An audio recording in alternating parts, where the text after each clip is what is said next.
mempersembahkan serial Sandiwara Radio Babat Tanah Leluhur. Babat Tanah Leluhur.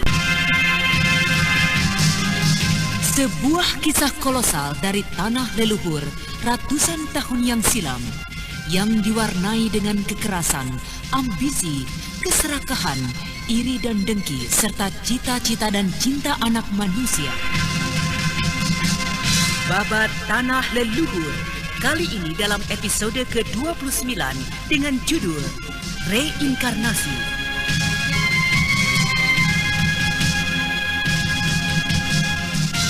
Ide cerita Cece Suhyar, pengarang cerita Tizar Sponsen, teknik dan montase Yadi Enos, musik oleh Hari Sabar dengan sutradara Thomas Aki.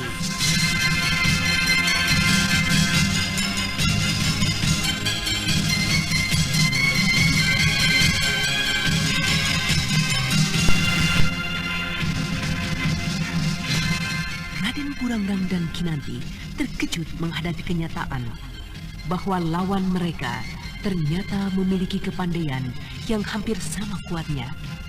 Karena itu tekanan-tekanan mereka dirasakannya semakin berat saja.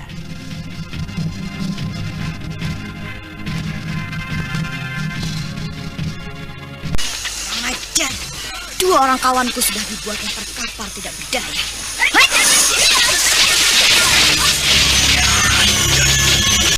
Raden Burangrang yang semula nampak begitu lembutnya, kini kelihatan begitu perkasa.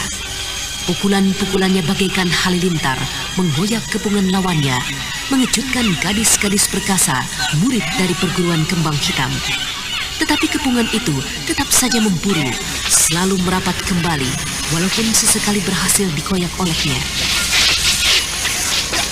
Hei, Kinanti, jangan menjatuhkan korban. Tidak, kakak. Aku akan melemparkan mereka satu persatu. Mereka harus diberi hajaran. Aku ingin mereka, wanita-wanita liar ini sadar bahwa kita penghuni lama Bukit Gunung Mangun tidak dapat mereka buat main-main. Awas, Paman Bang. Mereka mungkin menggerakkan serangan pada Paman. Kakak, tidak bisa bersikap lemah pada manusia-manusia licik. Awas, Paman! Setan liar, iblis wanita.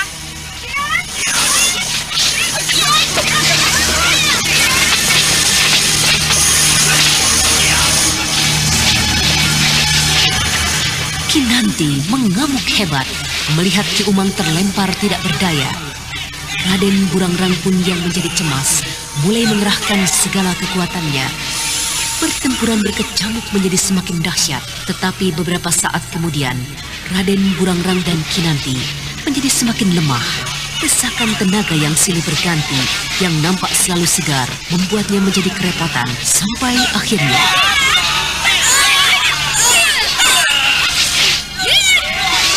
mampuslah kalian. Tunggu. Tahan pukulanmu, Wari. Kau melarangku membunuh mereka yang telah melukai 7 orang kawan kita, Wiyatsi. Kau lihat itu. Semua kawan-kawan kita tidak dapat menerima sikapmu.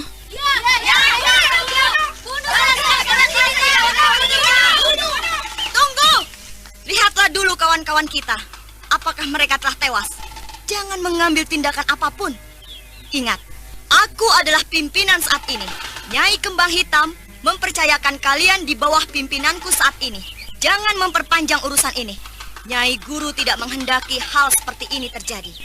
Nyai Guru tidak ingin terganggu tapa berata yang tengah dilakukannya. Nah, lumpuhkan mereka dengan totokan khas Banyu Cakrabuana. Dan kemudian ikat di pohon besar itu sebelum kita memiliki pondokan. sikap tegas Wiyatsi yang mengatasnamakan Nyai Kembang Hitam merupakan satu keputusan yang tidak dapat dibantah. Seluruh teman-temannya mematuhi perintahnya. Raden Burangrang diikat setelah dilumpuhkan dengan totokan khas Aji Banyu Cakrabuana. Demikian juga dengan Kinanti dan Ki Umang. Beberapa saat kemudian, murid-murid perguruan Kembang Hitam mulai bekerja kembali menebangi pohon dan menyiapkan beberapa pondokan untuk mereka tinggal. Sementara itu Raden Burangrang, Kinanti terikat erat menjadi satu di sebatang pohon besar.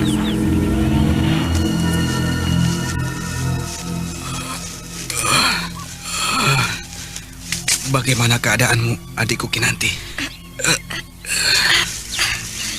Seluruh tubuhku rasanya hancur luluh terkena pukulan wanita-wanita liar itu. Awas kalian, mereka akan kubuat jauh lebih menderita dari keadaanku. Di mana Eyang Begawan? Mengapa ia belum juga datang menolong kita? Oh, bagaimana Eyang datang menolong Kinanti? Bukankah kedatangan kita kemari rencananya hanya untuk menyambangi mereka? Oh, mungkin Eyang tidak akan mencari kita hingga siang hari nanti. Ya, mungkin menjelang sore. Jika kita belum kembali, baru beliau akan melihat dan mencari kita di sini. Oh, lihatlah itu, Paman Umang. Entahlah bagaimana parahnya keadaannya. Oh, kasihan sekali. Tidak seorang pun yang menghiraukannya dan menolong lukanya. Benar-benar iblis wanita-wanita itu. Entah dari mana asal mereka. Sudahlah adikku, jangan mengumbar emosimu. Kuasailah dirimu. Marilah kita mencoba untuk menyembuhkan luka dalam kita. Dan kemudian melepaskan totokan mereka. Baik, Kakang. Kinanti bersama dengan Raden Burangrang mulai memusatkan perhatiannya untuk menyembuhkan luka dalam yang terasa mengganggu penyaluran tenaganya. Sementara itu anggota perguruan Kembang Hitam terus bekerja menyiapkan kayu dan ranting untuk membangun pondokan bagi tempat tinggal mereka, sambil sesekali melirik ke arah tawanannya. Tetapi puluhan murid Kembang Hitam itu tidak menyadari kehadiran seorang laki-laki berusia lanjut dengan kumis dan janggut yang panjang memutih, mengendap-endap mendekati pohon besar di mana Raden Burangrang terikat. Beberapa saat, suasana di kaki bukit itu dipecahkan oleh teriakan wanita-wanita murid perguruan Kembang Hitam. Oh, cepat menyebar, cari mereka. Pastilah mereka belum jauh dari tempat ini. Cari setiap bagian yang tersembunyi, periksa seluruh semak belukar. Mereka dalam keadaan terluka.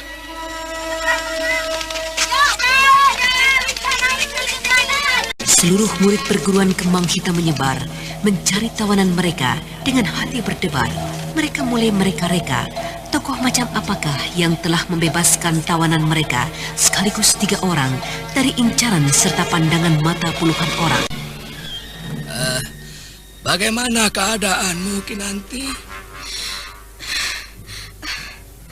Sudah, Eyang. Tidak ada lagi rasa sakit di dalam dada saya. Ya, bagus, bagus. Sekarang telanlah pil yang kuramu untuk menyembuhkan luka dalam. Terima kasih, Eyang. Kau bagaimana, Burangrang? Sama sekali tidak saya rasakan rasa sakit itu, Eyang. Tangan sakti Eyang serta pil itu telah membuat saya sembuh seperti sedia kala.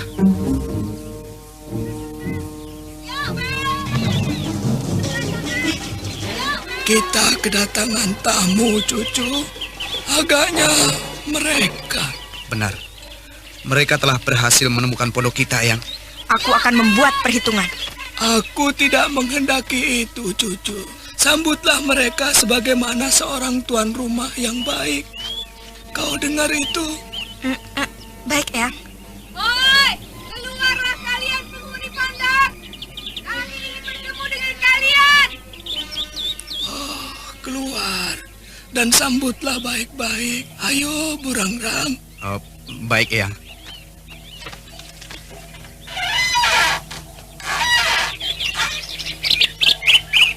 Selamat datang, sahabat. Mari, silakan masuk jika memang kalian ingin berkunjung. Ternyata benar dugaanku. Di dalam pondok inilah kalian bersembunyi. Oi, kawan-kawan, bersiaplah kalian. Kita tangkap kembali tawanan kita. Diahwarih yang datang bersama dengan 4 orang kawannya segera mengepung, sementara Burangrang tetap tenang di muka pondoknya. Untuk sesaat, Diahwarih tertegun ketika menyadari keadaan Raden Burangrang dan Kinanti yang berada dalam keadaan sehat walafiat, tidak sebagaimana beberapa waktu yang lalu.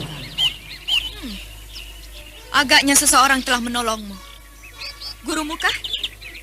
Jika memang begitu, suruhlah ia keluar untuk menghadapi kami sekaligus. Apakah kalian tidak ingin berkunjung baik-baik kemari? kami akan menyuguhkan kalian makanan yang hangat. Marilah nona-nona, kami akan menyudahi segala ganjalan yang telah terjadi. Nah, marilah kita lupakan semuanya itu.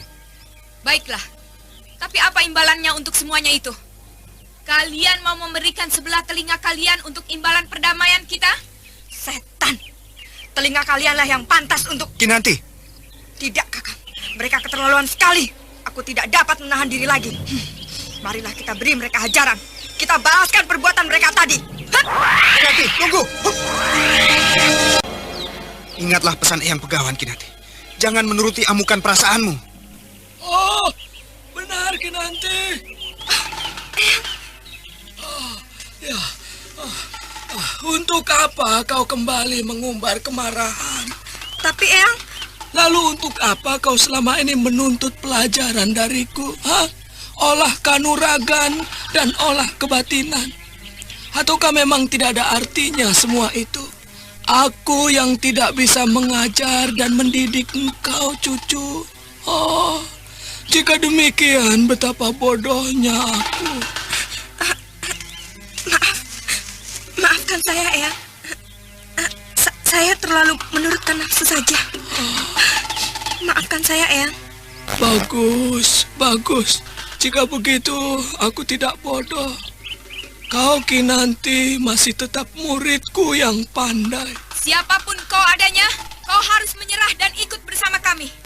Mari kawan-kawan, kita akan membawa laki-laki tua itu sekaligus. Jangan layani mereka, sudahlah. Kalian berdua masuk saja. Raden Burangrang dan Kinanti melangkah masuk, mematuhi perintah eyangnya yang dikenal dengan nama Begawan Agung. Sementara itu Dyah Warih dan kawan-kawannya maju menerjang mereka. Tetapi terjadilah suatu keanehan. 5 orang murid perguruan kembang hitam itu bergerak ke samping kiri, dan sebuah pohon besar justru menjadi sasaran mereka.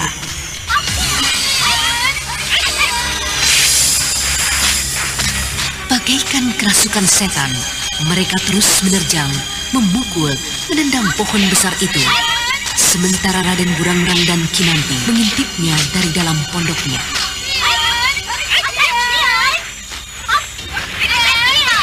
Oh, lihatlah itu adik Kinanti. Pada akhirnya Eyang memberikan hajaran juga pada mereka. Lihatlah itu.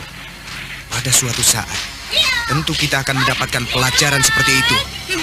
Sampai kapan mereka akan memukuli pohon itu, Kakang? Entahlah. Mungkin sampai mereka kehabisan tenaga. Oh, lihat itu adik Kinanti. Serombongan besar kawannya datang kemari. Lihatlah itu. Wari, Ningrong, berhenti! Berhenti! Apa yang telah kalian lakukan? Tidak waraskah kalian memukuli pohon besar itu? Apa yang telah terjadi? Iblis! Iblis! Agaknya orang tua itu adalah iblis yang menyamar sebagai manusia. Mari kita serang dan hancurkan mereka yang berada di dalam pondok itu, Yatsi.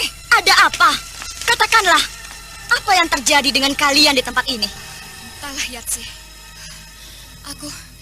Aku tidak dapat menahan diri lagi melihat mereka. Aku kemudian memerintahkan adik-adikku untuk menyerang mereka. Tapi entahlah, aku tidak mengerti mengapa aku jadi memukuli pohon besar itu. Urusan ini akan menjadi semakin panjang. Aku khawatir justru akan mengganggu Nyai Guru. Karena itu, sebaiknya kita sudahi saja. Biarlah nanti saja Nyai Guru yang memutuskan apa yang sebaiknya kita lakukan. Setan. Sayang sekali. Awas kalian, Burangrang, dan kau juga Kinanti.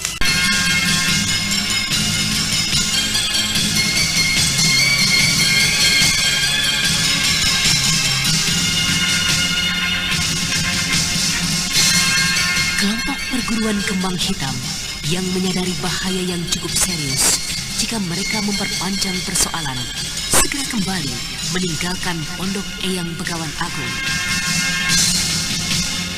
Sementara itu di atas bukit kecil yang dikenal dengan nama Gunung Mangun, Nyai Kembang Hitam atau yang kita sudah kenal dengan nama Anting Wulan tengah duduk bersila di dalam gua kecil. Sementara itu Lastri, pembantu utamanya, nampak di mulut gua itu juga tengah duduk bersila. Jika Nyai tersadar dari tapa beratannya, ia akan dapat menemui aku dengan mudahnya. Dari dalam kegelapan, beliau akan dapat melihatku dengan mudah yang duduk di mulut gua yang terang ini. Aku tidak tahu kapan Nyai akan tersadar. Karena itu, sebaiknya lah jika aku mencoba untuk mengikuti jejak Nyai Guru. Aku akan melakukan tapa brata dengan waktu yang aku miliki. Aku harus dapat menjadi wanita perkasa. Aku ingin jadi seorang yang perkasa seperti Nyai Guru. Yang agung, sembahanku, kekuatan agung, kekuatan suci apapun yang berada di sekitarku. Berilah hambamu ini kekuatan lahir dan batin. Demikianlah Lastri, pembantu utama Nyai Kembang Hitam pun mencoba untuk mengikuti jejak junjungannya, Nyai Gurunya, Nyai Kembang Hitam. Dicobanya untuk memusatkan kekuatan lahir dan batin untuk menyatukan dirinya dengan segala kekuatan yang berada di sekitar tempatnya bersemedi. Hari berganti hari, 7 hari sudah berlalu. Nyai Kembang Hitam merasakan perutnya kosong tiada terkira dan perlahan-lahan ia membuka matanya. Saat itu hari menjelang senja. Di manakah Lastri? Siapakah itu? Lastrikah yang tengah duduk bersila di muka gua ini? Lastri? Lastri? Engkaukah itu Lastri? Lastri? Iya, Nyai Guru. Maafkan saya. Saya mempergunakan waktu yang luang ini untuk mengikuti jejak Nyai. Maaf, Nyai. Apakah saya telah melakukan kesalahan? Apakah saya tidak boleh melakukan hal itu? Tidak apa, Lastri. Tetapi engkau pun harus ingat bahwa tugasmu di tempat ini adalah melayaniku. Carikan aku sedikit air, serta buah hutan apapun yang dapat aku makan. Baiklah, Nyai. Saya akan mencarikannya untuk Nyai.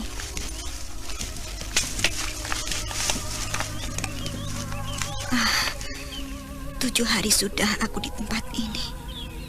Guratan yang kubuat di dinding gua itu sebagai bukti. Aku tidak boleh mengabaikan kesehatanku. Walaupun sedikit, perutku harus tetap kuisi. Belum ada lagi petunjuk dari Nenek Ranggis. Aku menerima petunjuk pertamanya ketika akan memulai semediku. Tubuhku rasanya lemah sekali, ringan sekali. Entah apa yang akan terjadi menjelang hari-hari terakhir. Apakah aku kuat menjalani tapas seperti ini? Aku harus kuat.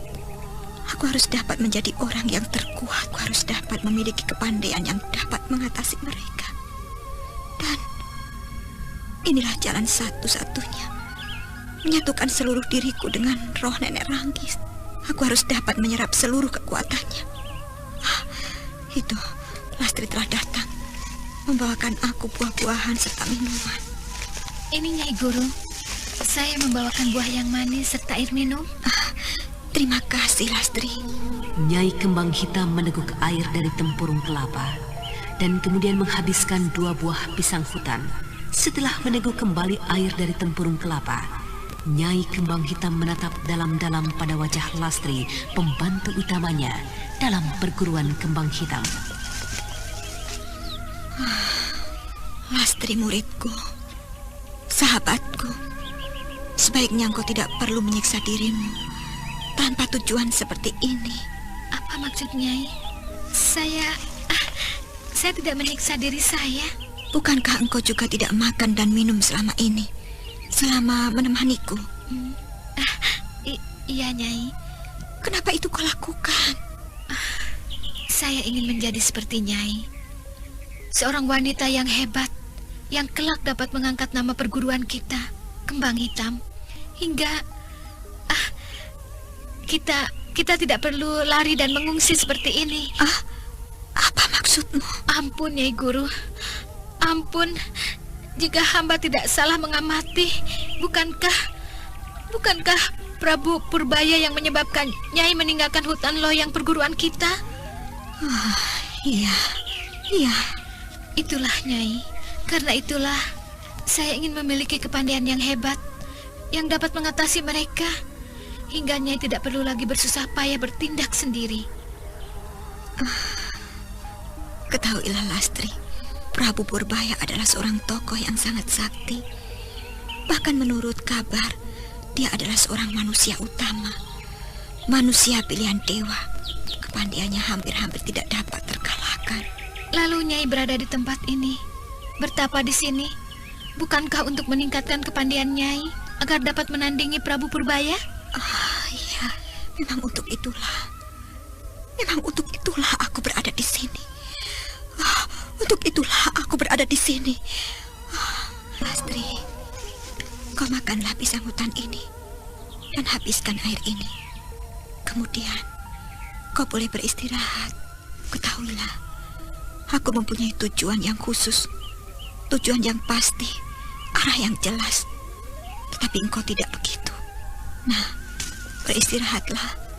Aku akan kembali melanjutkan tapaku. Baik, Nyai.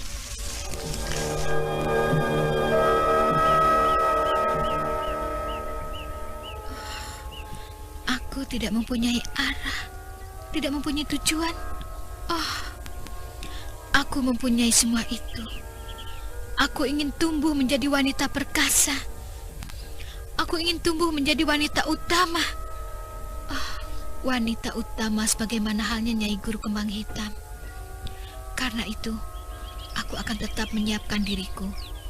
Aku akan menggunakan waktu yang luang ini dengan sebaik-baiknya. Semedi menemani Nyai Guru Kembang Hitam. Tubuhku telah segar kembali setelah dimasuki air beberapa teguk dan sepotong pisang hutan ini. Aku akan kembali memusatkan pikiranku pada kekuatan agung, kekuatan suci, ataupun segala macam kekuatan yang berada di sekitarku, di sekitar tempat ini. Sementara itu di bawah bukit kecil yang dikenal penduduk setempat dengan nama Gunung Mangun, kelompok murid perguruan Kembang Hitam tinggal di beberapa pondokan besar menunggu Nyai Kembang Hitam, pimpinan mereka, menyelesaikan tapa beratanya. Aku tidak dapat menunggu lebih lama lagi. Aku tidak akan menunggu hingga Nyai Kembang selesai. 40 hari bukanlah waktu yang singkat.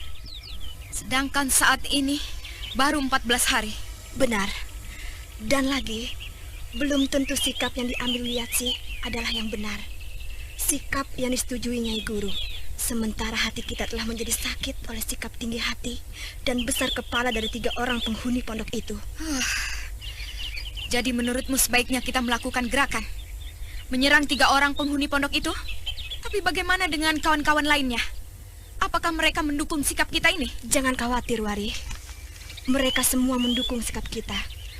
Aku pun mulai muak dengan sikap Wiyatsi yang lembek itu. Wiyatsi tidak dapat menerima jabatan pengganti Nyai Guru. Apakah ada yang akan mendukung sikap Wiyatsi? Sebab jika ada keadaannya akan memburuk, akan terjadi perpecahan. Aku tidak menginginkan hal itu. Percayalah padaku, Wari. Beberapa orang kawan-kawan sudah membicarakan hal itu padaku. Dan mereka pun menginginkan kita melakukan pembalasan pada 3 orang penghuni pondok itu. Bagus. Bagus jika begitu. Kita akan bergerak saat ini juga. Hari masih pagi. Sebelum sore hari, kita akan menggempur pondok itu. Membakar pondok itu. Hubungi kawan-kawan. Baik, Wari. Tetapi ingat, kau yang bertanggung jawab atas semua ini jika kelak Nyai Guru menjadi marah. Aku yakin Nyai Guru tidak akan menjadi marah. Ini adalah sikap yang sebenar-benarnya. Sikap yang paling tepat, yang pantas kita lakukan sebagai murid dari perguruan Kembang Hitam yang pantang dihina.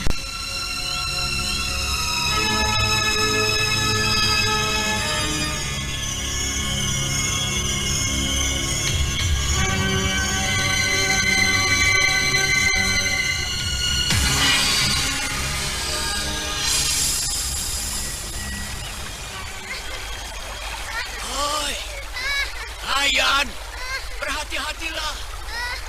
Jangan sampai basah bajumu. Kau baru saja berganti pakaian. Jangan kau basahkan lagi. Jangan khawatir, Ki. Saya hanya bermain lompat-lompatan saja.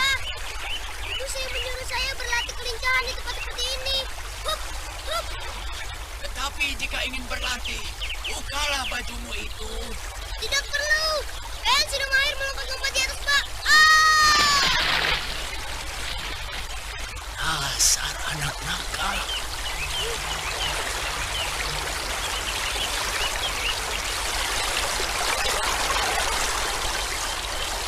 Rasa dia pakaian kalian. Bukankah aku sudah memperingatkanmu, Kayan? Heh, di manakah Paman Suara dan Bibi Hatsi? Entahlah. Tadi Paman melihatnya di sini. Oh, itu. Lihatlah mereka menyusuri sungai ini di hulu sana. Itu lihatlah.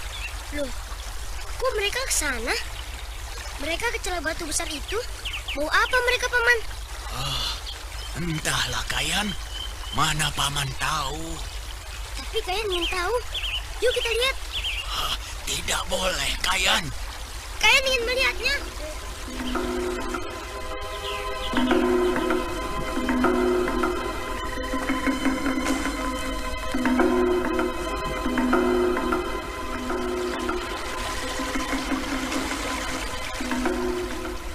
Kayan melompat dari batu yang satu ke batu yang lain menuju hulu sungai. Sesekali bocah nakal yang tidak mengenal takut itu tergelincir. Akan tetapi ia bangkit lagi menuju celah batu di mana Riswara dan Wiyatsih menyelinap. Tetapi belum lagi bocah nakal itu tiba di celah batu. Tiba-tiba ia mendengar seseorang yang melambaikan tangan kepadanya dari rimbunan pepohonan di pinggir sungai. Bibi Ningrum. Mau apa dia memanggilku? Biarlah. Aku akan mengajak Bibi Ningrum untuk mengintai Paman Suara dan Bibi Wiyatsih. Ada apa Bibi memanggil saya? Bibi mau melihat Paman Suara dan Bibi Wiyatsih. Kau ikutlah aku kembali ke pondokan, Kayan. Ada apakah, Bi? Aku tidak akan kembali ke pondokan. Aku ingin melihat Bibi Wiyatsih dan Paman Suara di celah batu itu. Jangan, Kayan. Bibi Wari juga berada di sini. Itu juga Bibi Rinjani. Dan, hei, mau kemana Bibi beramai-ramai datang kemari? Kami datang akan berbicara dengan Bibi Yatsih. Sebaiknya kembalilah kau, Kayan. Ningrum, kau ajak Kayan kembali ke pondokan dan serahkan dia pada Engkin atau yang lainnya. Perintahkan mereka untuk menjaga Kayan beberapa saat sampai urusanku dengan Wiyatsih selesai. Baik, Wari. Tetapi, apakah yang akan kau lakukan padanya? Aku akan bicara padanya baik-baik. Jika ia mau mendengarkan kata-kata kita, urusan ini akan selesai. Tapi jika ia berkeras pada sikapnya, aku akan memberikan hajaran. Iya, tetapi janganlah melukainya hingga parah. Aku khawatir dengan kemarahan Nyai Kembang Hitam. Iya. Sana, pergilah. Serahkan semuanya padaku. Baiklah, Wari. Ayo kita kembali ke pondokan Kayan. Ayo. Aku tidak mau kembali. Aku mau melihat Paman Suara dan Bibi Yatsih. Begitu Ningrum membawa Kayan menjauhi tempat itu, Dyah Warih kemudian memberikan tanda dan hampir 20 orang gadis keluar dari balik semak dan menuju celah batu di mana Riswara dan Wiyatsih menyelinap. Sementara itu Ki Wirya yang memperhatikan kepergian Kayan terkejut melihat sikap Ningrum yang membawa Kayan dengan paksa. Tetapi ia juga menjadi cemas ketika melihat rombongan besar kaum wanita menuju celah di mana Wiyatsih dan Riswara menyelinap. Wari dan teman-temannya. Mau apakah dia menemui Riswara dan Wiyatsih? Dan apakah yang akan dilakukan Ningrum pada Kayan?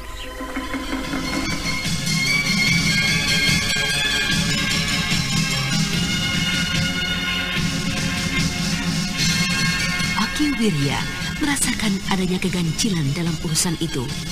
Tetapi untuk sementara, ia menjadi bingung untuk menentukan siapa yang akan diselidiki. Biarlah aku lihat mereka. Ningrum tidak mungkin mengganggu Kayan. Tetapi Riswara dan Wiyatsih keadaannya cukup mencemaskan. Oi, lihat sih, keluarlah. Jangan bersembunyi di celah batu besar itu. Keluarlah. Ada yang ingin kami bicarakan dengan kau. Wiyatsih yang saat itu tengah tenggelam dalam jumbur layu kekasihnya Riswara terkejut mendengar teriakan Dyahwari. Segera saja ia merapikan rambutnya dan kemudian keluar dari celah batu. Wajahnya semakin menjadi merah ketika melihat belasan temannya berdiri di atas bebatuan sungai dengan pandangan yang sinis dan mencemoohkannya. Ada apa kalian mencariku? Oh, inikah dia pimpinan sementara perguruan kembang hitam? Wanita yang tidak tahu malu, wanita pengkhianat, perusak aturan dan hukum perguruan. Aku tidak melakukan apa-apa, Wari. Ya, kau menyelinap ke celah bebatuan itu di tempat yang sesunyi ini? Dan lagi bukankah kau tahu, laki-laki bagi kita adalah tabu untuk diberi hati. Lalu apa yang baru saja kau lakukan? Kau mengumbar nafsumu pada saat Nyai Guru tidak berada di sini. Tidak tahu malu perempuan kotor. Wari, Wiyatsih tidak melakukan apa-apa denganku. Tutup mulutmu. Kau laki-laki tidak berhak berbicara denganku. Menyingkirlah kau. Biar aku menyelesaikan urusanku dengan Wiyatsih. Menyingkirlah, Kakang. Biarkan aku menyelesaikan urusanku. Urusan yang aku tidak pernah mengerti. Menyingkirlah. Baik, Yatsih. Apakah sebenarnya kehendakmu, Wari? Kulihat kau telah bersiap dan berencana untuk menghadapiku. Benar. Saat ini kami semua memutuskan untuk bergerak menuju pondok 3 orang itu. Kami semua akan membalas penghinaan itu. Oh, aku juga ingin melakukan itu, Wari. Tetapi sadarilah, lawan kita kali ini bukanlah sembarangan. Aku khawatir kita semua akan mendapat susah dari... Pengecut, rupanya kau takut. Murid kembang hitam yang pengecut seperti dirimu sepantasnya lah untuk mampus. Memalukan. Dyahwari, sahabatku. Dengarlah. Aku, Wiyatsih, bukanlah wanita pengecut. Nyai Guru dan Mbak Yulastri telah membentukku menjadi seekor singa betina. Aku tidak pernah takut menghadapi kematian yang berbentuk bagaimanapun. Tetapi ketahuilah, saat ini Nyai Guru sedang melakukan semedi khusus Tapa Brata. Aku tidak ingin keributan yang kita kembangkan dan mungkin tidak akan selesai dengan mudah membuat terganggu pemusatan lahir dan batin Nyai Guru terganggu. Itulah alasanku. Itu hanyalah alasanmu saja, Wiyatsih. Kami semua mengetahui bahwa Nyai Guru sangatlah menjunjung tinggi martabat diri, martabat perguruan, dan martabat kaumnya, kaum wanita. Karena itu, aku tetap akan membela semua itu membalaskan dendam kita. Penghinaan yang mereka lakukan pada kita saat ini juga. Kau mengabaikan pesan Nyai Guru untuk tidak mengganggunya, tidak membuat keributan, Wari. Ini memang keributan, Wiyatsih, tapi tidak akan mengganggu Nyai Guru di atas bukit itu. Karena itu, kami akan segera berangkat. Bukankah begitu, kawan-kawan? Ya, kami akan segera berangkat. Membalaskan dendam kami. Ayo, kita segera berangkat. Tunggu! Aku perintahkan atas nama Nyai Guru untuk tetap tinggal di tempat ini dan jangan membuat keributan. Dengarlah, teman-teman. Aku perintahkan pula kalian atas nama Nyai Guru untuk berangkat membalaskan sakit hati kita untuk membela martabat kita, perguruan kembang hitam. Ingatlah, aku adalah pemegang kekuasaan itu. Nyai Guru sendiri yang telah melimpahkan tugas sementara yang mengatasnamakan beliau padaku. Ayo, ikutlah aku. Aku akan bertanggung jawab. Rupanya engkau adalah biang kerusuhan itu, Dyahwari. Kau menjadi malu dan lupa diri karena dipermainkan oleh begawan tua itu. Setan kau!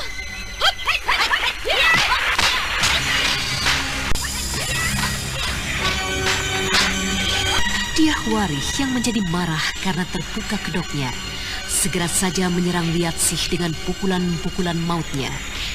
Wiyatsih yang memang telah bersiaga, segera saja melayaninya. Demikianlah, di tengah sungai dangkal yang penuh dengan bebatuan, terjadi pertempuran yang dahsyat antara 2 wanita muda dan disaksikan dengan belasan gadis-gadis saudara seperguruan mereka. Sementara itu Ningrum yang mengantarkan Kayan keponakan mereka telah kembali. Dan ia pun menjadi terkejut melihat telah terjadi pertempuran antara Dyahwari dan Wiyatsih. Belum sempat ia menghentikan pertempuran itu, sebuah pukulan Wiyatsih bersarang di dada Diahwari.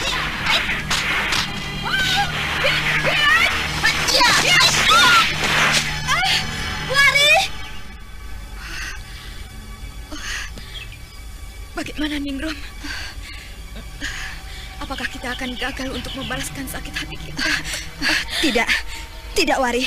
Hei kalian semua, mana sikap kalian yang dahulu kalian tunjukkan padaku? Sikap kalian yang kalian nyatakan padaku. Mengapa kalian tidak mendukung Diahwari? Hayo, katakan itu pada Wiyatsih. Dan ia pasti tidak akan menghalangi kita semua. Kenapa kalian jadi diam seperti ini? Termangu seperti kerbau bodoh. Aku adalah murid Kembang Hitam. Dan aku akan mempertahankan sikapku. Sikap seorang wanita yang pantang dihina. Martabat perguruan adalah segala-galanya. Aku akan pergi membalaskan dendam kita. Aku akan berangkat bersama Wari. Terserah kalian akan mengikuti jejak kami atau tidak. Mari, Wari. Ya, kita semua berdiri. Tunggu. Jangan ada yang mencoba pergi dan membuat keributan. Kami tidak akan ribut denganmu, Yatsih. Tetapi jika kau menghalangi, mungkin kami semua akan melupakan hubungan kami selama ini padamu. Ya, jangan halangi kami. Sekitar 20 gadis murid Kembang Hitam itu telah menentukan sikap. Mereka bergerak maju. Sementara Wiyatsih yang berdiri di hadapan mereka mencoba menghalangi. Riswara yang menyadari keadaan berbahaya bagi kekasihnya segera mendekatinya. Yatsih, biarlah mereka berbuat sekehendak hati. Jangan halangi lagi. Tidak, Kakang. Ini adalah pesan dari Nyai Guru Kembang Hitam dan aku harus mematuhinya. Tapi kau akan mendapat celaka, Yatsih. Akan aku hadapi apapun akibatnya. Demi Nyai Guru, demi keberhasilan semedinya. Menyingkirlah, Wiyatsih.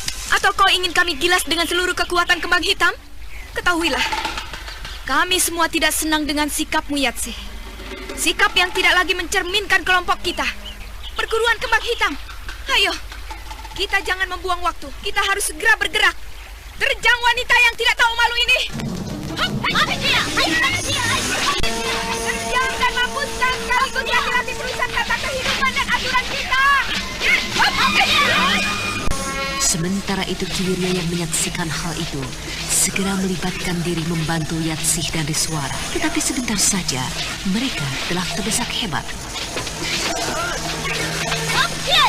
Menyingkirlah, Kakang Riswara. Paman Wirya, ini adalah urusanku, bukan urusan kalian. Ini juga urusanku, Yatsih. Kita maju bersama atau mundur bersama.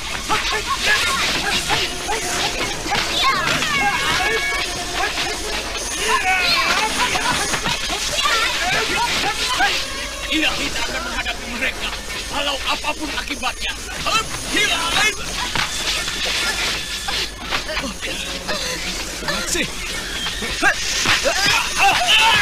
Wiyatsih tidak mampu bertempur secara baik dengan Riswara yang memiliki kepandaian jauh di bawahnya di dalam arena itu. Karena itu sebuah pukulan deras dari teman-temannya bersarang di pundaknya dan kemudian menyusul pinggangnya terkena pukulan hebat dari Diahwari. Riswara pun mendapat bagian pula. Ia terlempar deras, tetapi keadaannya tidaklah separah Wiyatsih. Pada saat yang berbahaya itu, di mana Diahwari bergerak maju, siap menyusulkan pukulannya, terdengar teriakan Kayan dari pinggir arena. Paman Riswara! Celaka. Pada siapa kau titipkan bocah itu, Ningrum? Kepada Bibi Engkim, Wari. Nah, itu lihat. Bibi Engkim datang mengejarnya. Dari kejauhan, nampak seorang wanita tua berlari mendatangi. Sementara Kayan yang baru saja tiba menghampiri Riswara yang tergeletak di rerumputan. Apa yang telah terjadi dengan Paman? Kenapa mereka memukul Paman? Apa salah Paman? Aduh, aku tidak apa-apa, Kayan.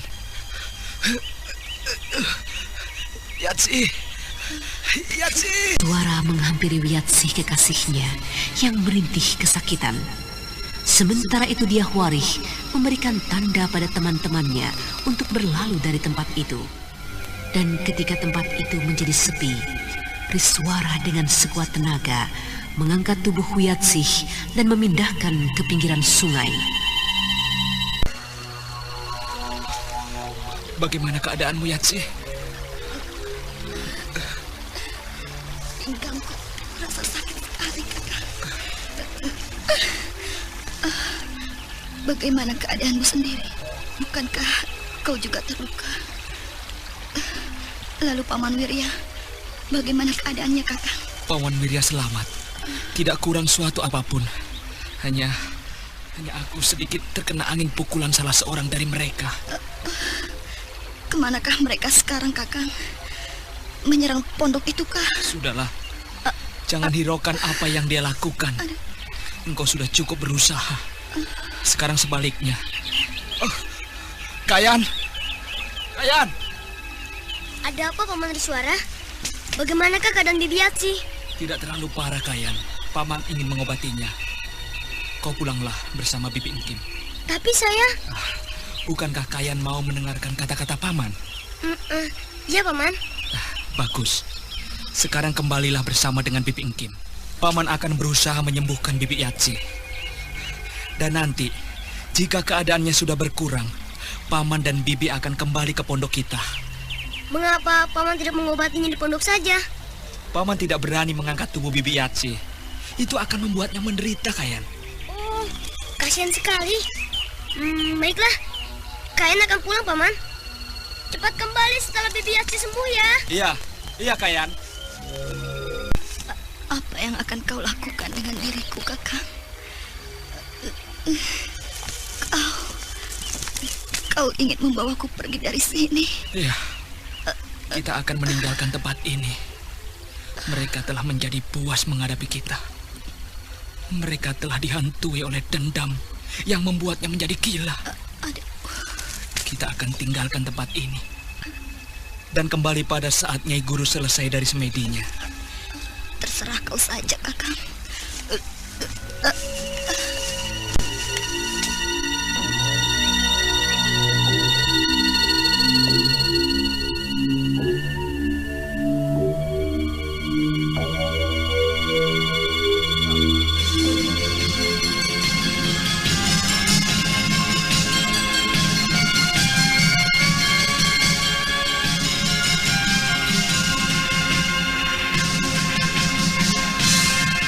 Riswara membawa Wiyatsih menjauhi tempat pondokan kembang hitam.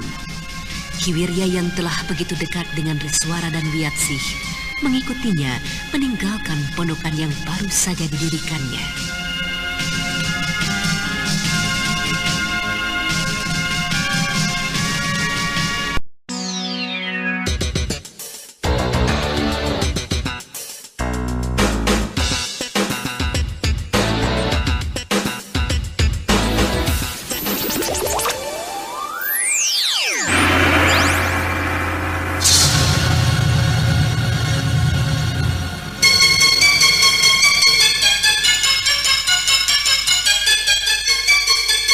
Mempersembahkan serial Sandiwara Radio Babat Tanah Leluhur.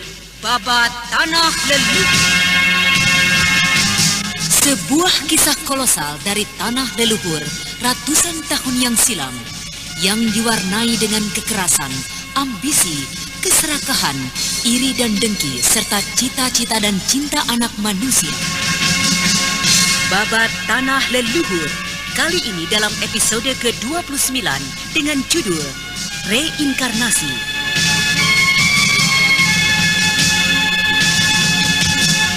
Ide cerita Cece Suhyar, pengarang cerita Tizar Sponsen, teknik dan montase Yadi Enos, musik oleh Hari Sabar dengan sutradara Thomas Akil.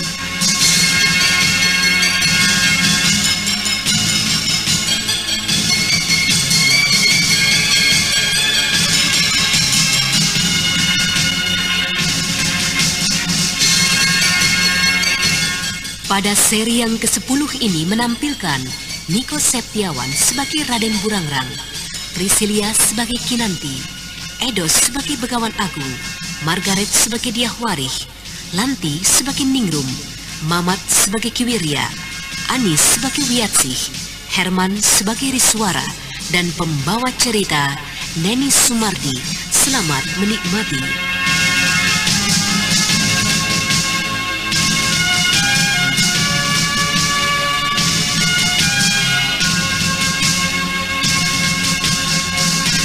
Pada kisah yang lalu diceritakan, Dyah Warih bersama dengan kawan-kawannya akhirnya berhasil memaksakan kehendaknya pada Wiyatsih.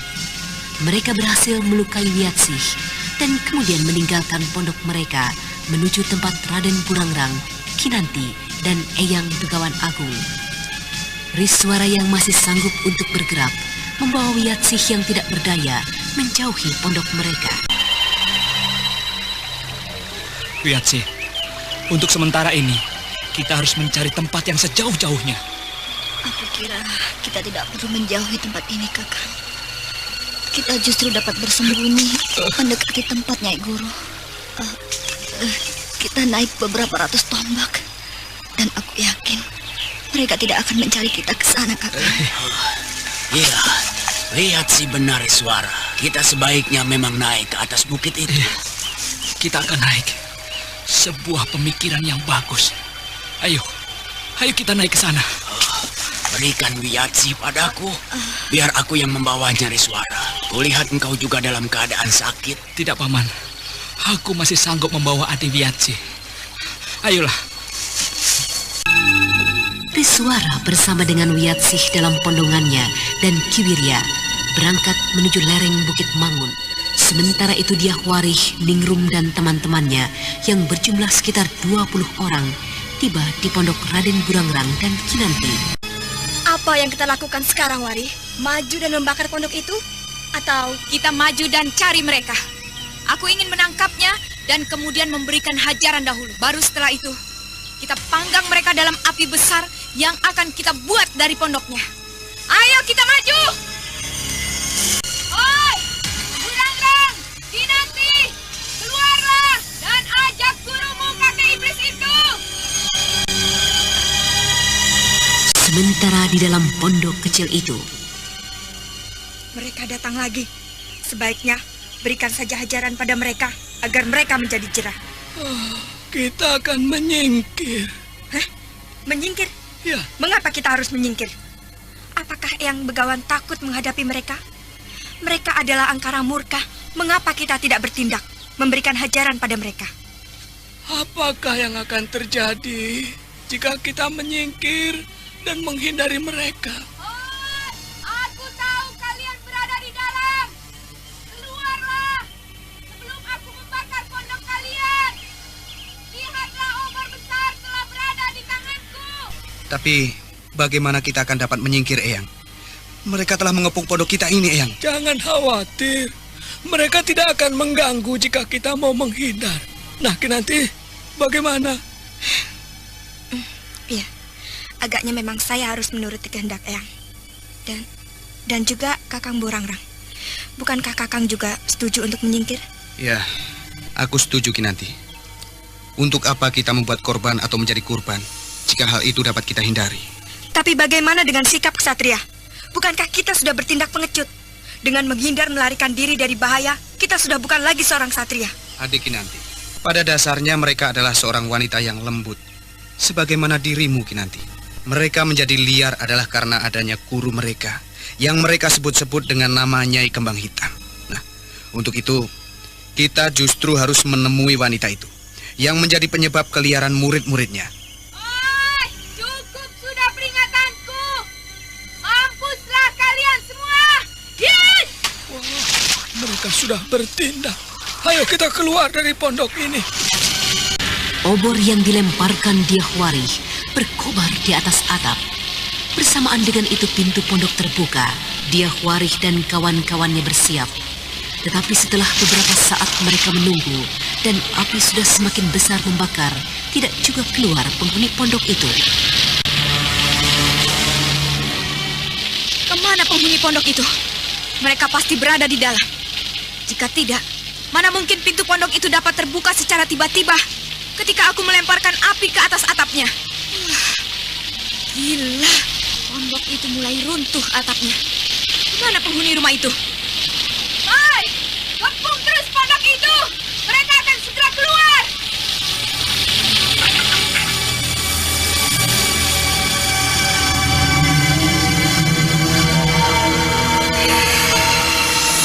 Mereka semakin meningkatkan kewaspadaan, manakala melihat atap pondok itu mulai runtuh sedikit demi sedikit. Tapi hingga beberapa saat kemudian, tidak juga ada bayangan yang nampak keluar dari pondok yang terbakar itu. Sampai akhirnya, pondok itu menjadi rata dengan tanah dalam kobaran api. Gila, benar-benar gila. Apakah tidak ada penghuninya pondok itu? Oi, mari cepat kita periksa pondok ini, Ningrum. Rinjani. Murid-murid kembang hitam di bawah komando Dyah Warih menuju sisa-sisa kobaran api pondok yang mulai mengecil. Dengan ranting kayu, mereka mulai mengais-ngais mencari. Barangkali ada tubuh yang menjadi korban dari api besar tadi. Tetapi setelah beberapa saat mencari, mereka tidak menemukan apapun. Dan kemudian dengan dibayang-bayangi takut dan cemas, mereka kembali ke pondokan mereka.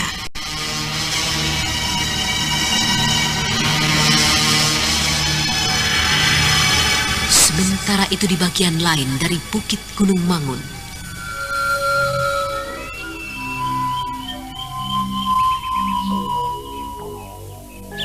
Aji, apakah yang gunakan tadi?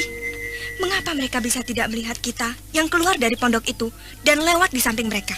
Eyang, apakah itu sejenis aji halimunan? Pada saatnya kelak, jika memang kalian ingin mempelajarinya, kalian pasti bisa. Memang itu adalah sejenis aji halimunan. Tetapi saat ini belumlah saatnya engkau mempelajari semua itu. Lalu bagaimanakah nasib kita sekarang ini, Eyang? Juga bagaimana nasib Paman Umang jika dia yang kini tengah kembali ke desanya, kembali dan menemukan pondok kita terbakar? Tentu Paman Umang akan mencari kita ke tempat wanita-wanita liar itu. Kita akan menjenguknya kelak. Ki Umang baru saja pergi. Dia berjanji akan kembali 3 hari lagi. Karena itu, sekarang biarkanlah pamanmu itu. Jangan pikirkan lagi. Iya, sekarang bagaimana nasib kita, Eyang? Apakah kita akan berkeliaran, tidur beralaskan rumput, berteman dengan nyamuk-nyamuk dan angin yang dingin? Nah, Kinanti, apakah salah jika kita menikmatinya beberapa hari? Kita pernah 5 hari 5 malam di sekitar lereng Gunung Salak. Kau tidak pernah mengeluh. Tetapi sekarang, kau kok merengek-rengek. Jujurlah, apakah itu semua bukan karena sakit hatimu pada mereka? Bukan karena dendammu pada mereka? Aku memang merasa sakit hati, ya. Apakah rasa yang ada di dalam hatiku ini harus kubuang? Lalu bagaimana caranya? Apakah aku harus mendustai diriku sendiri? Sementara di dalam hatiku ini berkobar keinginan menghajar mereka. Mengendalikan. Kau hanya perlu mengendalikannya. Jika saat ini ada perasaan seperti di dalam dirimu yang masih muda dan berdarah panas itu, ya itu wajar, cucuku. Wajar sekali. Tetapi cobalah untuk mengendalikannya. Janganlah sampai kau dihanyutkan oleh amukan dendam di dalam dirimu. Berat sekali. Berat sekali hal itu, Eyang. Iya, memang berat sekali. Tetapi aku yakin kalian akan dapat melakukannya. Terutama engkau, Burangrang. Iya, sudahlah. Lalu sekarang, apa yang ingin Eyang lakukan? Aku ingin naik ke atas bukit ini. Bagus. Itu adalah yang paling tepat. Kita mencari biang celaka dari ini semua. Kita beri hajaran dan kemudian... Nah, mulai lagi. Ya, Eyang. Saya akan mencoba untuk mengendalikan diri saya. Maafkan saya. Bagus. Jika begitu, marilah kita naik ke atas bukit itu. Saat itu senja telah menjelang. Begawan Agung naik ke atas bukit kecil yang diliputi dengan berbagai misteri.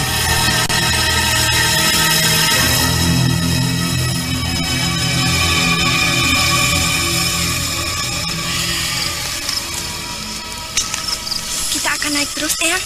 Iya. Kenapa? Apakah kita tidak menunggu sampai besok saja? Bukankah sebentar lagi hari akan gelap? Biarlah hari menjadi gelap. Mungkin dalam kegelapan itu kita akan menemukan apa yang kita cari. Ayolah, kita naik terus.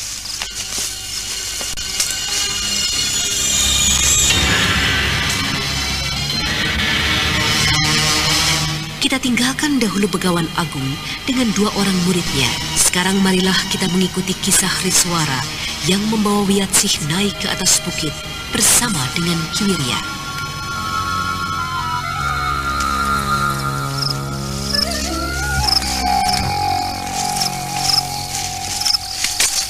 Berhentilah di sini, Kakang. Jangan terlalu jauh ke atas.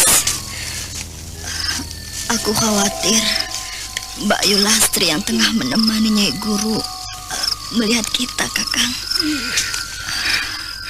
Dan semuanya akan menjadi hancur. Nyai Guru akan terganggu pemusatan dirinya karena keadaan yang terjadi dengan murid-muridnya, Kakang. Baiklah, kita berhenti di sini saja, Paman Wirya. Bagaimana keadaanmu, Adik Wiyatsih? Apa yang dapat aku lakukan? Kau dalam keadaan terluka. Tidak mungkin mengobatiku dengan kekuatan tenaga saktimu, Kakang.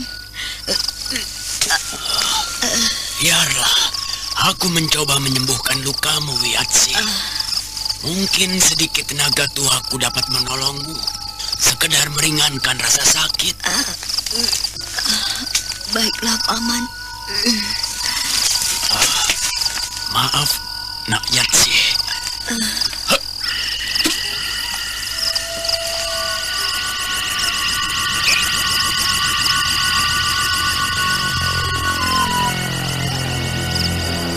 Ketika Ki Wirya tengah memusatkan kekuatan tenaga murninya ke dalam tubuh Wiyatsih, tiba-tiba saja suasana di sekitar tempatnya menjadi demikian seramnya.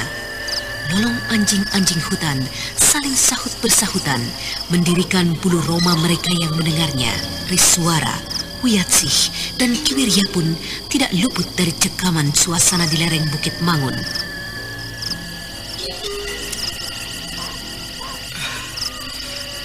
Tetaplah, pusatkan pikiranmu, Paman. Aku akan menjaga di sini. Tenanglah, Paman Wirya.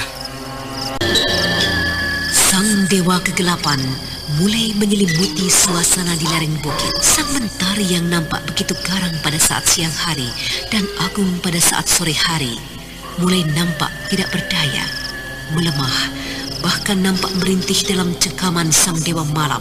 Dan suatu kekuatan yang aneh yang mencekam seakan-akan bekerja sama dengan kegelapan yang mulai menyelimuti suasana di sekitar rombongan kecil itu.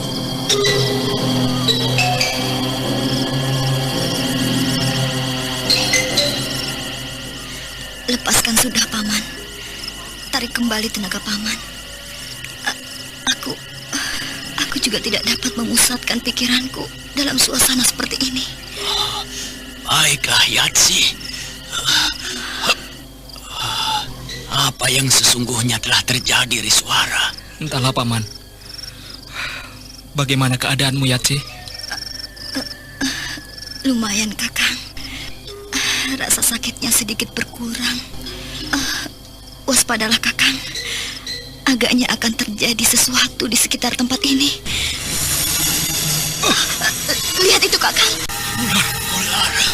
Ular emas. Aneh sekali.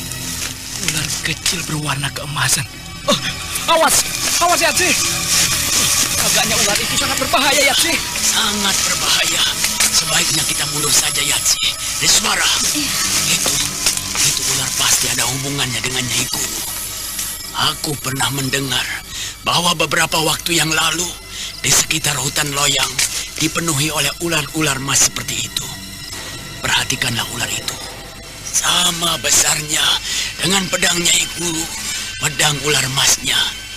Dan juga luka yang membunuh kawan-kawan kita yang hendak meninggalkan perguruan adalah karena ular-ular kecil itu, ular emas itu.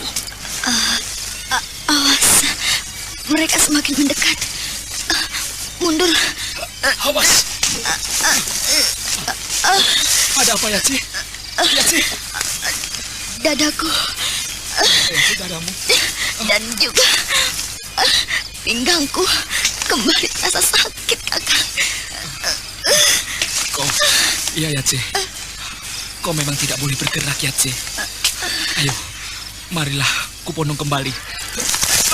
Ya, marilah kita mundur ke bawah, Paman Wirya. Awas, di belakang kita juga dipenuhi oleh ular-ular iblis itu, Riswara. Aku akan turun ke bawah. Kau ikutilah aku dari belakang. Awas, Paman Wirya. Ular-ular itu berbahaya sekali, Paman. Jangan khawatir. Aku akan memecahkan kepalanya dengan ranting kayu ini. Paman Wirya. Paman. Paman Wirya terkena gigitan ular Mas Wiyatsi. Jika begitu, turunkan aku dari pondonganmu. Mari kita coba hadapi dengan sekuat tenaga, Kakang. Baik, tetapi diam sajalah engkau di sampingku. Aku akan mencoba melindungi semampuku. Kau peganglah ranting kayu ini dan diamlah di tempat ini. Halau saja jika ada yang mendekatimu. Ya, berhati-hatilah, Kakang. Ya, diamlah engkau juga di tempatmu, anak muda. Aku akan mencoba menghalau ular-ular ini. Diamlah di tempatmu. Oh, siapakah itu? Oh, Yang Agung. Tolonglah selamatkan diriku dan juga kekasihku Wiyatsi. Dalam temaramnya cahaya senja yang mulai disapu sang dewa kegelapan, Riswara melihat sesosok tubuh tinggi semampai dengan jenggot dan kumis putih yang lebat mencuntai. Laki-laki tua itu menggerak-gerakkan tangannya di udara dan kemudian mengusap mukanya beberapa kali dengan kedua tangannya. Dan beberapa saat kemudian, ular-ular yang berkilauan di sekitar mereka lenyap dalam serentak. Oh, lenyap. Oh, ular-ular emas itu lenyap dalam sekejap saja. Siapakah laki-laki tua itu? Oh, Paman Wirya. Ya, Paman Wirya. Oh, Paman Wirya.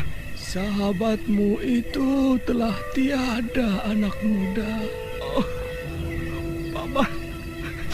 Tiada guna tangismu itu, anak muda. Tiada guna. Uruslah jenazah sahabatmu itu. Ya, dan kebumikan secara baik-baik.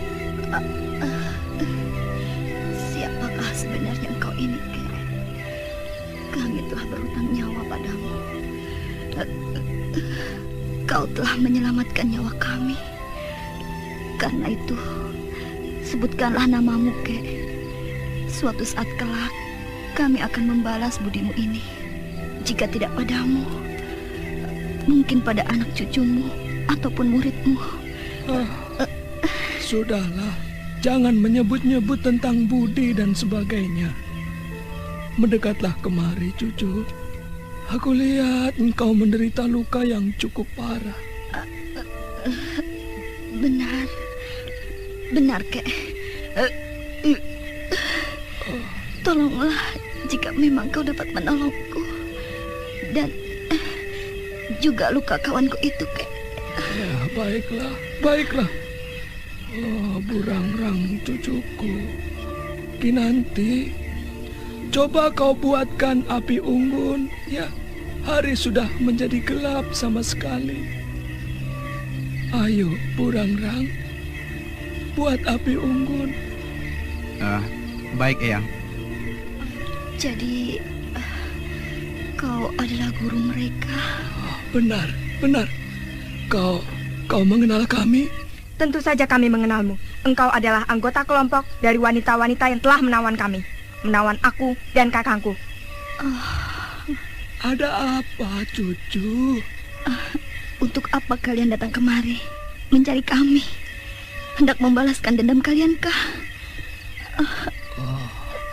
Sejak tadi yang kau bicarakan selalu itu saja. Budi dan juga dendam. Marilah duduk, biar aku lihat keadaanmu. Cahaya api unggun yang mulai menerangi sekitar tempat ini akan membantuku melihat keadaanmu. Marilah.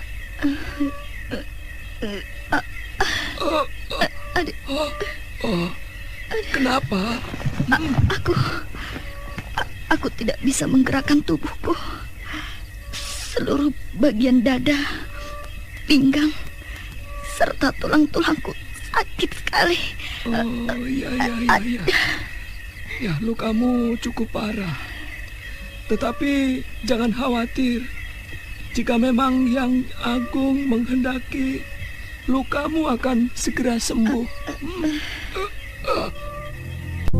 Kakek tua yang merupakan guru dari Raden Burangrang dan Kinanti segera menempelkan tangannya di bagian pundak dan kemudian perlahan-lahan mengusap ke seluruh bagian tubuh Wiyatsih yang terasa sakit. Untuk sesaat Wiyatsih tertegun. Tubuhnya mengejang ketika merasakan hawa yang panas merayap di tubuhnya, seakan membakar bagian tubuhnya yang luka. Akan tetapi ia menjadi terkejut ketika pada saat berikutnya merasakan sakit yang mengganggu bagian tubuhnya yang terusap tangan kakek tua itu menjadi lenyap perlahan-lahan. Tangan sang begawan agung itu merayap mencari bagian tubuh dari Wiyatsih yang terluka, dan kemudian terulang keajaiban seperti tadi. Hawa panas dirasakannya menyengat bagian pinggangnya, tetapi pada sesaat kemudian rasa sakit itu lenyap sama sekali. Demikianlah dalam waktu yang tidak berapa lama, seluruh rasa sakit yang diderita oleh Wiyatsih menjadi lenyap. Kakang, rasa sakit akibat luka dalamku hilang sama sekali, Kakang. Terima kasih, Kek. Terima kasih atas pertolonganmu. Ya bangkitlah cucu. Jangan repotkan aku dengan basa-basimu. Ya, bukankah harus segera menolong sahabatmu itu? Ya, benar, Kek. Tolonglah sahabatku itu. Beberapa saat kemudian, Riswara pun telah berhasil disembuhkan oleh orang tua yang sakti mandraguna itu. Terima kasih, Kek. Kami tidak tahu lagi bagaimana membalas budi kebaikan kakek ini. Kelompok kami yang telah membuat susah murid-murid kakek. Kini kakek membalasnya dengan kebaikan yang tiada terhingga. Jika kalian ingin menguburkan jenazah kawan kalian saat ini, lubang telah kami siapkan. Terima kasih. Kalian semua adalah orang-orang yang baik. Marilah Wiyatsih, kita kuburkan jenazah Paman Wirya. Sahabat, kemanakah sebenarnya tujuan kalian? Mengapa kalian berada di lereng bukit ini, tempat yang sangat berbahaya? Agaknya kalian terpisah dari kawan-kawan kalian. Kami berbeda pendapat dengan kawan-kawan. Kami berselisih, bertarung, dan akhirnya kami melarikan diri kemari. Apakah perselisihan kalian adalah karena urusan kami? Bagaimana kau bisa tahu? Sore tadi kelompok kalian datang dan membakar pondok kami. Wari. Dan engkau justru berada di tempat ini dalam keadaan terluka. Jadi, aku menyimpulkan bahwa kalian berdua, bahkan bertiga. Benar, kami bertiga. Berselisih karena urusan penyerangan tadi. Aku tidak menyetujuinya. Karena di samping memperpanjang urusan, hal itu juga akan mengganggu semedi Nyai Guru kami. Semedi? Iya. Gurumu bersemedi di atas bukit ini? Benar, di atas bukit ini. Apakah tujuan gurumu bersemedi di atas bukit ini? Kami tidak tahu. Guru kami hanya memerintahkan kami menunggunya di kaki bukit ini dan melarang kami untuk datang kemari. Gurumu benar. Ya, bukit ini berbahaya sekali. Bahkan aku merasakan bahaya bukit ini semakin menjadi-jadi. Kekuatan kotor, kekuatan siluman banyak di sekitar tempat ini. Ya, seakan-akan membentengi puncak bukit ini sebagaimana ular-ular mas tadi.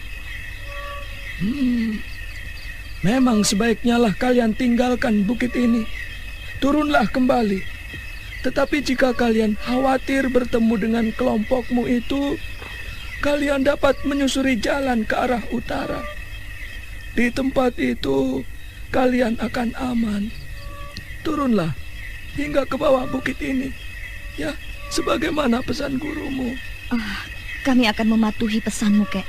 Tetapi bagaimana dengan kakek sendiri? Dengan 2 orang cucu kakek? Mereka mungkin akan sanggup mengatasi gangguan itu. Tetapi kalian pasti tidak akan sanggup. Percayalah. Turunlah malam ini juga demi keselamatan kalian. Baik, Kek. Kami permisi. Sekali lagi, kami mengucapkan terima kasih atas segala pertolongan kakek. Mari, Kakang. Marilah kita lanjutkan kembali perjalanan kita.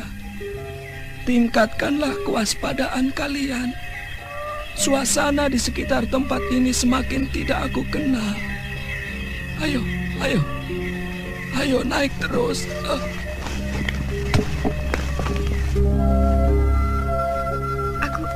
Aku merasakan keanehan. Ya, benar Eyang. Aneh sekali. Suasana malam yang dingin tiba-tiba hilang. Dan jangan hiraukan suasana. Tingkatkan saja kewaspadaan kalian. Salurkan seluruh hawa sakti kalian ke seluruh bagian tubuh.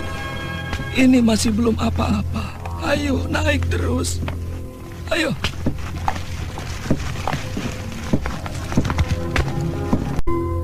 Hei, apa itu di depan Eyang? Asap putih tebal sekali. Jangan khawatir, ikuti saja langkahku. Tetapi tahan napas kalian. Aku tidak tahu apakah asap itu beracun atau tidak. Tahan napas kalian. Asap itu sudah mendekat. Ya, maju terus. Tidak ada sesuatu pun. Tetap tahan napas kalian. Tahan. Terus tahan.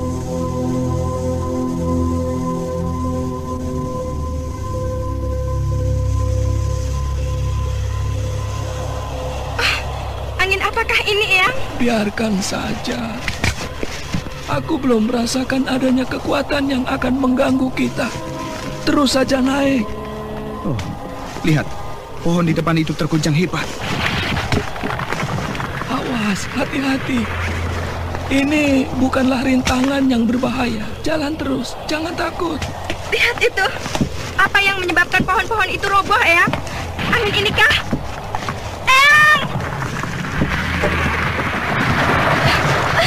Lihat itu, Eyang. Ularkah itu? Iya, itu ular, Eyang. Ular sebesar batang pohon kelapa sedang merobohkan pohon di depan kita. Lihat itu lagi, Eyang.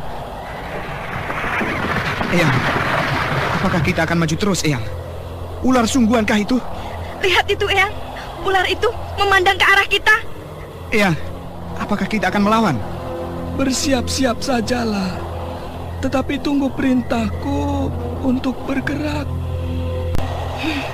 Aku akan membelah tubuhnya menjadi 7 potong jika ia masih saja terus mendekat kemari. Jangan sembarang bergerak. Tunggu perintah yang Guru. Kembali, Begawan Agung itu menggerak-gerakkan tangannya ke udara dan kemudian mengusap mukanya beberapa kali. Setelah itu, ia memerintahkan murid-muridnya untuk tetap tinggal di tempat. Ia sendiri kemudian melangkah maju menembus kegelapan, mendekati sosok ular raksasa itu. Tetapi ketika ia tiba di sekitar ular itu, ayo, majulah terus cucuku.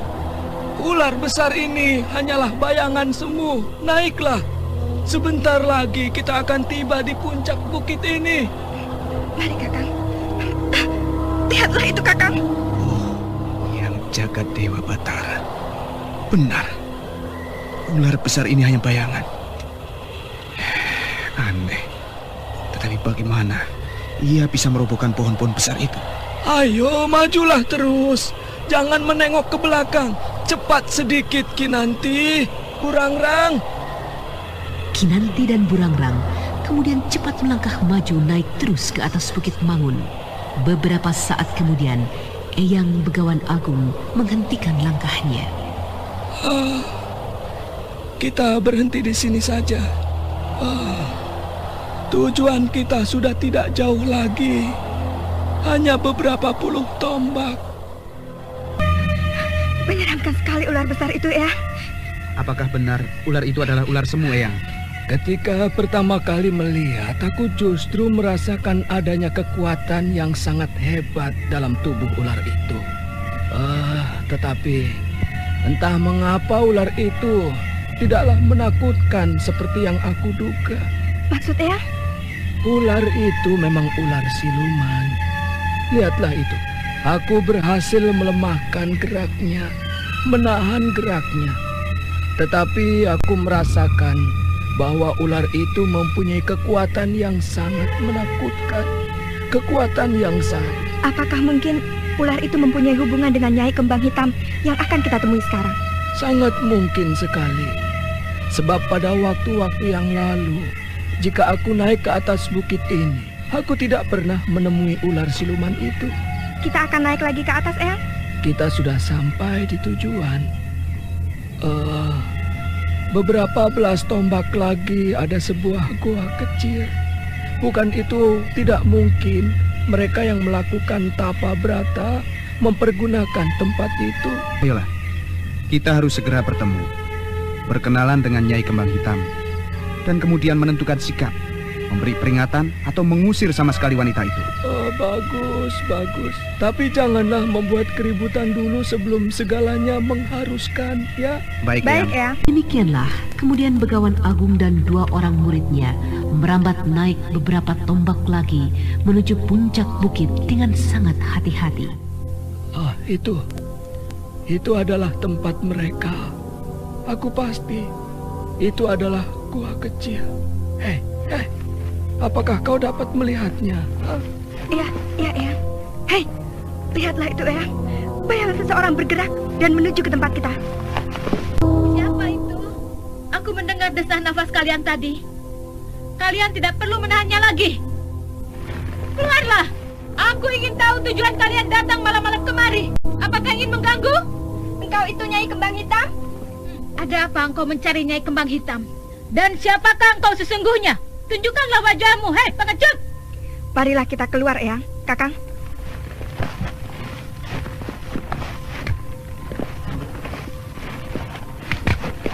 Kami memang hendak mencarimu sehubungan dengan kedatanganmu ke tempat ini, dengan membawa sekelompok besar murid-murid yang liar. Mereka sudah bertemu dengan teman-temanku di bawah sana. Apakah mereka mendapat kesulitan menghadapi mereka bertiga? Agaknya mereka memiliki kepandaian yang sangat tinggi. Aku akan memancing mereka untuk menjauhi tempat ini. Jika kalian datang untuk mencari keributan, marilah kita mencari tempat yang lapang. Mari, Eyang, Kakang, kita kejar Nyai Kembang Hitam. Ya, ayo, mari. Kalian boleh mengejarnya ya, tapi cobalah batasi sikap mereka. Aku justru merasakan ada sesuatu keanehan di sekitar tempat ini. Baiklah, Eyang. Mari, Kakang Burangrang.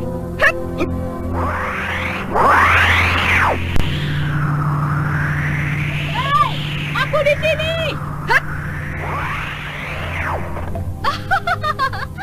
Kalian 2 anak muda benar-benar hebat.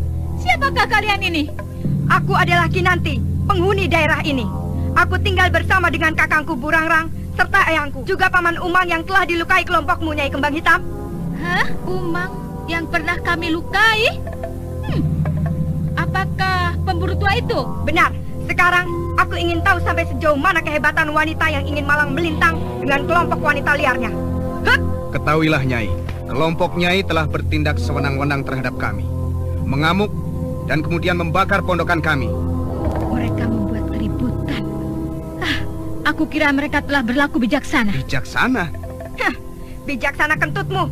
Membakar pondok kami kau katakan bijaksana? Ya, pasti telah terjadi sesuatu di antara kalian hingga mereka berbuat seperti itu dan tidak membunuh kalian. Kau berbicara seenak perutmu saja. Pantas saja engkau adalah seorang guru yang gila. Tentu saja melahirkan murid yang angkara. Akan kulihat sampai di mana kehebatanmu, Nyai Kembang Hitam.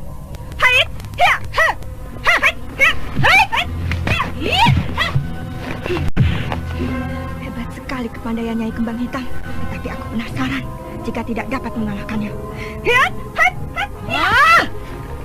Siapakah gadis ini? Kepandaiannya hebat sekali. Celaka sekali keadaanku. Jika Jika hanya gadis ini, aku tidak khawatir. Tetapi di pinggir sana masih ada seorang anak muda yang dipanggilnya dengan sebutan Kakang. Iya, permainannya jauh lebih hebat. Atau setidak-tidaknya tidak kalah dengan gadis lawanku ini. Iya. Sepertinya aku merasakan adanya suatu keanehan di sekitar tempat ini. Suatu kekuatan hitam yang mengikat daerah sekitar ini. Sepertinya ada seseorang yang lain di dalam gua itu. Oh ya, benar dugaanku. Oh iya, sesosok tubuh wanita. Oh, siapa dia? Siapakah engkau ini, orang tua? Apakah maksud tujuanmu datang mengganggu ketenangan kami di sini? Aku merasakan adanya hawa kotor, hawa hitam, hawa jahat yang tiada terkira di sekitar tempat ini. Ah, engkaukah penyebarnya, Nona Muda? Aku bukanlah seorang nona muda, orang tua. Aku sudah cukup banyak menimpa pengalaman, pahit getir penderitaan. Karena itu, menyingkirlah, orang tua. Aku tengah mempersiapkan diri untuk lahir menjadi seorang manusia baru. Lahir menjadi manusia baru. Bagus. Dan nanti segala pengalamanmu, pahit getirnya, penderitaanmu dapat kau tularkan. Kau jadikan pedoman bagi manusia-manusia lain. Bagi kaumku, kaum wanita. Kenapa hanya bagi kaummu? Engkau hidup di dunia ini bersama dengan kaum laki-laki. Tapi mengapa kau mengecualikannya? Padahal laki-laki merupakan bagian dari kaum wanita yang agung telah menciptakannya untuk hidup sebagai satu kesatuan. Kau tidak perlu mengkhotbahiku, orang tua. Kita masing-masing mempunyai pengalaman yang berbeda. Menyingkirlah. Aku hanya ingin memberikan satu kali peringatan, atau kau akan mampus. Anak baik. Ya, aku tahu kau adalah anak yang baik, Nyai. Tetapi engkau telah terikat erat oleh kekuatan jahat. Nah, aku dapat merasakannya. Hai, siluman ular! Aku tahu kau berada di dalam tubuhnya. Lepaskanlah wanita itu. Jangan kau ganggu lebih jauh lagi. Menyingkir! Oh, rupanya kau berada di dalam pedang itu, ha? Siluman ular. Mundurlah engkau, Wulan. Nenek Ranggis. Mundurlah. Biarlah aku yang akan menghadapi orang tua ini, Wulan. Sarungkan kembali pedangmu itu. Siapa kau sebenarnya? Apakah maksudmu mengganggu wanita itu? Tunjukkan wajahmu sekaligus. Ayo, iblis ular. Aku adalah manusia juga, sebagai dirimu, orang tua. Aku adalah wanita yang mengalami nasib yang sama dengan Anting Bulan. Kami sama-sama menderita, sama-sama menjadi korban kaum laki-laki. Jadi, tidak ada salah jika aku membantu. Niatmu jauh lebih busuk. Kau kini tidak lebih dan tidak kurang adalah iblis, siluman penyebar angkara murka. Aku mengenal siluman jahat sejenis kau. Kau hidup dari kuburan, dari darah. Apakah itu juga pernah kau jelaskan padanya? Pada wanita itu? Tutup mulutmu, orang tua. Iya! Suara menggema seram dari Nenek Ranggis yang tanpa wujud semakin menjadi-jadi. Tiba-tiba saja di hadapan Begawan Agung itu muncul sebuah bola api yang membara. Bola api itu bergerak-gerak dan sesaat kemudian menerjang cepat ke arah Begawan Agung itu. Segera saja orang tua yang sakti itu mengangkat tangannya dan segera saja bola api itu terhenti di hadapannya. Hanya 2 tombak di hadapannya. Kau benar-benar kuat, orang tua. Sekarang ini kau terimalah sebuah bola apiku lagi.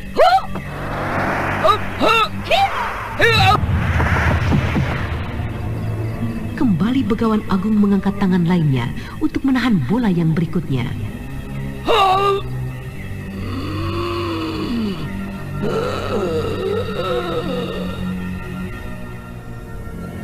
Dua buah bola api mulai mendesaknya dari arah yang berlainan, kiri dan kanan. Sementara itu gema suara dari Nenek Ranggis terus bergema tinggi menusuk anak telinga. Kekuatan siluman ular ini benar-benar hebat. Tetapi aku harus menyelamatkan kehidupan wanita itu dari tangan kotornya.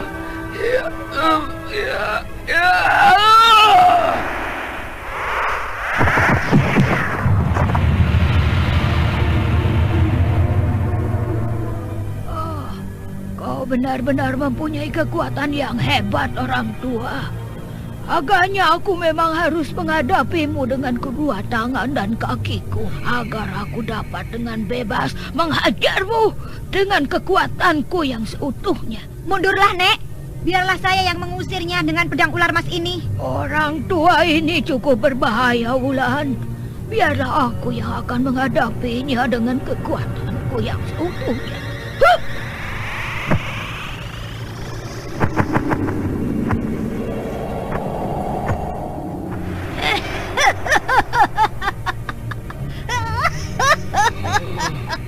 Bukankah engkau hendak melihat wujudku? Inilah dia wujudku. Begawan Agung tersentak ketika melihat kehadiran seorang nenek tua di hadapannya dengan garis hitam tebal yang seakan-akan membelah wajahnya. Dari dahi lurus hingga ke tengah-tengah hidungnya, dia telah mengenal pertanda itu.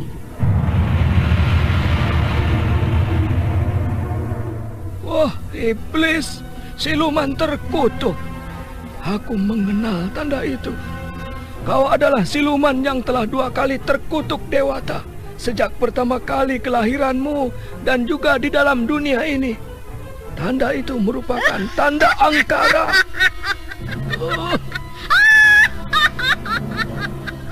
Jika begitu, menyingkirlah kau orang tua.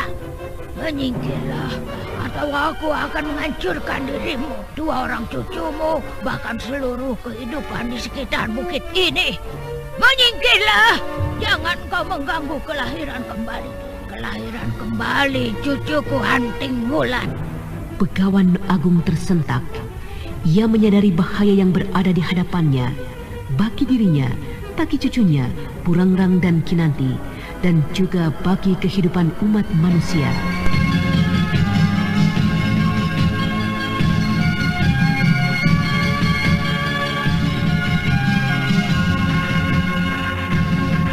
Yang jagat Dewa Betara. Oh, ular raksasa. Oh, nenek tua itu berubah wujud menjadi ular raksasa sebagaimana yang kutemui tadi.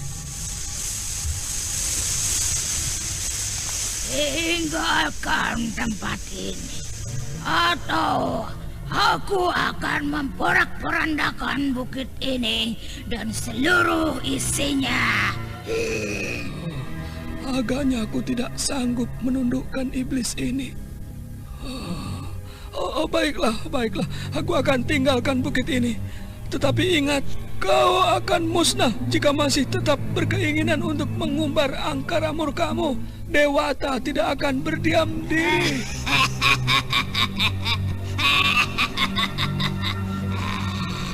Tinggalkanlah ini cepat. Hei orang tua. Begawan Agung merasakan kekuatan yang tiada terkira dari siluman di hadapannya. Karena itu, segera melesat turun meninggalkan puncak bukit Gunung Mangun. Aku harus mencari jalan agar dapat menghancurkan siluman jahat itu. Itu dia, 2 orang muridku. Kinanti! Berhenti, Kinanti! Ada apa, Eyang? Kenapa Eyang menghentikan pertarungan ini? Aku baru saja hendak meringkus wanita liar itu. Pemimpin kelompok wanita jahat ini harus kita berikan hukuman. Cukup. Kita tinggalkan tempat ini. Ayolah, cepat kita tinggalkan tempat ini. Ayo, larilah. Mungkin Eyang Gurumu telah mendapat ajaran dari guruku Nyai Kembang Hitam. Jadi engkau bukan Nyai Kembang Hitam? Adik Kinanti, ayo kita segera pergi. Eyang, apa Apa yang sudah kita lakukan? Kenapa kita harus lari tunggang langgang? Kenapa kita harus melakukan perbuatan hina yang memalukan itu? Tidak ada pilihan lain, cucuku. Aku mengajak kalian meninggalkan bukit itu bukan karena keselamatan diri kalian, tetapi karena keselamatan seluruh umat manusia di wilayah ini. Bahkan mungkin demi keselamatan umat manusia di tanah Pasundan. Apa maksud Eyang? Mengapa jadi seperti itu, Eyang bicara? Apa sesungguhnya yang telah terjadi, Eyang? Di atas bukit itu, setelah kalian mengejar wanita lawanmu tadi, aku bertemu dengan Nyai Kembang Hitam. Jadi benar, wanita lawanku itu hanyalah muridnya. Eyang dikalahkan oleh Nyai Kembang Hitam.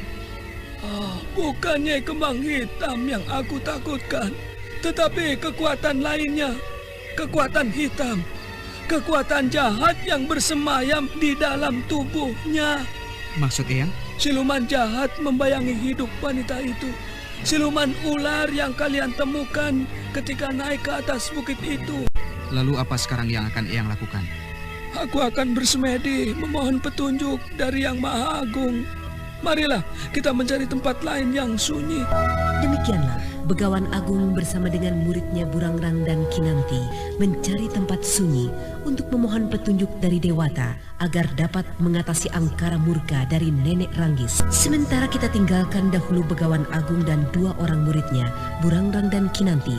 Dan sekarang, marilah kita ikuti perjalanan Cempaka yang memisahkan diri dengan suaminya Prabu Purbaya. Seperti yang dikisahkan dahulu, Cempaka menuju arah barat, berjalan siang dan malam sambil memasang mata dan telinga. Sampai akhirnya pada hari kedua, ia tiba tak jauh dari kaki Gunung Salak. 2 hari sudah aku melakukan perjalanan seorang diri. Dan tidak sedikit pun tanda-tanda kehadiran kelompok itu kutemukan. Kemana lagi aku harus mencarinya? Terus menyusuri arah barat hingga akhir daratan ini. Benar-benar menjemukan melakukan perjalanan seorang diri seperti ini. Kemungkinan menemukan kelompok perguruan kembang hitam itu semakin besar. Apa yang telah terjadi? Mengapa mereka memandangku seperti demikian? Penuh dengan kecurigaan. Tubuh laki-laki yang mereka usung agaknya telah menjadi mayat. Aku akan mencoba mencari tahu.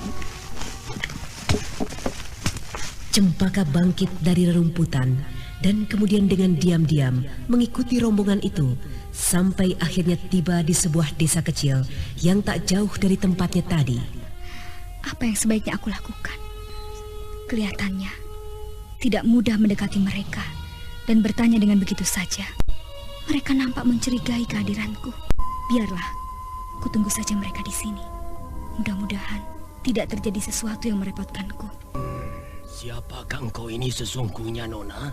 Apakah kehadiranmu akan membuat kerusuhan di sini? Apakah orang seperti aku ini akan mungkin membuat kerusuhan? Seorang wanita seperti aku? Sukar untuk menduga seorang wanita di balik kelemah lembutan seorang wanita. Bukan tidak mungkin tersembunyi keganasan juga keperkasaannya. Bagaimana engkau bisa berpikiran seperti itu, Paman?